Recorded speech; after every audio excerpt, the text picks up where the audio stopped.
ಜಯರಾಮ್. ನಾನು ಮೂಲತಃ ಮಂಡ್ಯ ಜಿಲ್ಲೆಯನ್ನು, ಈಗ ಬೆಂಗಳೂರು ವಾಸವಾಗಿದ್ದೇನೆ. ಈಗ ತ್ಯಾಗು ಅವರು ಕೇಳಿದ ಪ್ರಶ್ನೆಗೆ ನಾನು ಸಿಂಪಲ್ ಆಗಿ ಆನ್ಸರ್ ಹೇಳಕ್ಕೆ ಪ್ರಯತ್ನ ಪಡ್ತೇನೆ. ನಾನು ಮುಂಚೆ ನಾಸ್ತಿಕನಾಗಿದೆ ಅಂತ ಬೇಕಾದ್ರೆ ಹೇಳ್ಬೋದು. ಅಂದ್ರೆ ನಾನು ಕಂಪ್ಲೀಟ್ಲಿ ಏನು ಹೌದೌದು, ನಾನು ದೇವ್ರ ಅಷ್ಟು ನಂಬ್ತಾ ಇರ್ಲಿಲ್ಲ ನಾನು.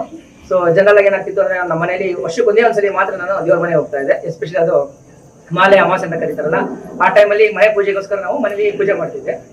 ಬಟ್ ಒಂದ್ಸಲಿ ಏನಾಯ್ತು ಅಂದ್ರೆ ನನ್ನ ಸ್ನೇಹಿತರ ತಮ್ಮ ಮಹೇಶ್ ಅಂತ, ಅವರಿಂದ ಈ ದೇವಸ್ಥಾನ ನನ್ಗೆ ಪರಿಚಯ ಆಯ್ತು. ಸ್ಟಾರ್ಟಿಂಗ್ ಅಲ್ಲಿ ಏನಂದ್ರೆ ನಾವು ಕೆಲವು ಆಶ್ರಮಗಳಿಗೆ ಮತ್ತು ಕೆಲವು ಏನಂತೀರ ಆರ್ಫನೇಜ್ ಅಂತ ಕರೀತಾರಲ್ಲ, ಅಲ್ಲಿ ನಾವು ಸೇವೆ ಸಲ್ಲಿಸ್ತಾ ಇದ್ವಿ. ಸೊ ನನ್ನ ಫ್ರೆಂಡ್ ಬಂದ್ಬಿಟ್ಟು ಕೇಳ್ದ, ಈ ಕ್ಷೇತ್ರದಲ್ಲಿ ಅಂದ್ರೆ 2017 ಇರ್ಬೇಕು ಬಹುಶಃ, ಆ ಟೈಮಲ್ಲಿ 16-17 ಆ ಟೈಮಲ್ಲಿ ಅವ್ರು ಬಂದು ನಾನು ಕೇಳ್ದ, ನಮ್ಮ ಕ್ಷೇತ್ರದಲ್ಲಿ ಏನಾದ್ರು ನೀವು ಸಹಾಯ ಮಾಡೋಕ್ಕಾಗುತ್ತಾ ಅಂತ ಕೇಳ್ದ. ಅದಕ್ಕೆ ನಾನು ಹೇಳಿದೆ ಸರಿಯಪ್ಪ ನಾನು ಪ್ರಯತ್ನ ಪಡ್ತೀನಿ ಅಂತ ಹೇಳ್ಬಿಟ್ಟು, ಅಲ್ಲ ಲಕ್ಷ್ಮೀದೇವಿ ಅಂತ ಈ ಮೂಲ ಅರ್ಚಕರಿಗೆ ಅಲ್ಲಿ ಅವ್ರಿಗೆ ನಾನು ಕಾಲ್ ಮಾಡಿದೆ. ಅವ್ರು ಕಾಲ್ ಮಾಡಿದ್ರೆ ಅವ್ರ ಮೂಲಕ ನನಗೆ ಕಾಲ್ ಬಂತು. ಮಾತಾಡಿದಾಗ ಆಯ್ತಮ್ಮ ನಾನು ಜಾತ್ರೆಗೆ ಬಂದ್ಬಿಟ್ಟು ನನ್ನ ಕೈಲಾದ ನಾನು ಸೇವೆ ಮಾಡ್ತೀನಿ ಅಂತ ನಾನು ಹೇಳಿದೆ. ಸೊ ಅವಾಗ ನಾನು ಮೊದಲನೇದಾಗಿ ಬಂದು ನಾನು ಇಲ್ಲಿ ತಾಯಿಗೆ ಅನ್ನ ಅಂದ್ರೆ ಅಕ್ಕಿ ಕೊಟ್ಟೆ. ನಾನು ಅಕ್ಕಿ ಕೊಟ್ಟಿದ ನಂತರ ಏನಾಯ್ತು, ಆ ಕಾಲಕ್ರಮೇಣ ಒಂದೊಂದೇ ಸ್ಟೆಪ್ ಬೈ ಸ್ಟೆಪ್ ನನಗೆ ಇಲ್ಲಿ ಒಂದು ಪಾಸಿಟಿವ್ ಎಕ್ಸ್ಪೀರಿಯನ್ಸ್ ಫೀಲ್ ಆಯ್ತು. ಅದಕ್ಕೆ ಮುಖ್ಯ ಕಾರಣ ಅಂದ್ರೆ ನನ್ನ ಹೆಂಡತಿ. ಅಂದ್ರೆ ಇದಕ್ಕೆ ಕಾರಣ ಏನು ಅಂತ ಅವರೇ ಹೇಳ್ತಾರೆ.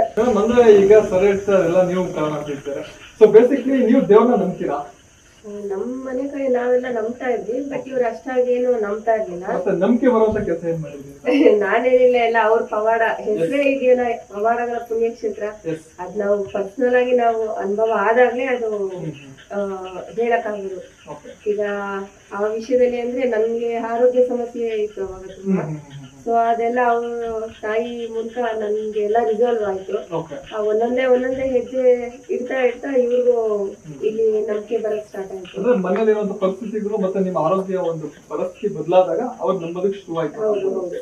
ಅವಾಗೆಲ್ಲ ಹೆಂಗೆ ಅಂದ್ರೆ ಇವ್ರು ಯುಗಾದಿ ಹಬ್ಬದ ದಿನ ನನ್ ಬಲವಂತಕ್ಕೆ ಒಳಗ್ ಬರೋರು, ಬಂದ್ಬಿಟ್ಟು ಹೋಗೋರು ಅಷ್ಟೇ. ಅವ್ರಿಗೆ ಏನಂದ್ರೆ ದೇವ್ರ ಎಲ್ಲಿ ಅಂದ್ರೆ ಕಾಯಕವೇ ಕೈಲಾಸ. ನೀನ್ ಏನ್ ಕೆಲಸ ಮಾಡ್ತೀಯ ಅದ್ರಲ್ಲಿ ದೇವ್ರು ನೋಡು ಅಷ್ಟೇ.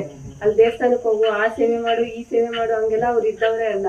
ನೀನ್ 4 ಜನಕ್ಕೆ ಒಳ್ಳೇದ್ ಮಾಡು, 4 ಜನಕ್ಕೆ ಸಹಾಯ ಮಾಡು, ಅದ್ರಲ್ಲೇ ನಿಂಗೆ ದೇವ್ರು ಕಾಣ್ತಾರೆ ಅಂತ ನಮ್ದವ್ರು.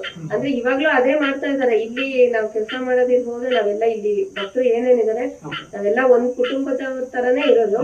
ಒಬ್ರಿಗೊಬ್ರ ಸಹಾಯ ಇದೀವಿ, ಎಲ್ಲ ಮನೆಯವ್ರ ತರಾನೇ ನಡ್ಕೊಂಡು ಹೋಗ್ತಾ ಇರೋದು. ಅಂದ್ರೆ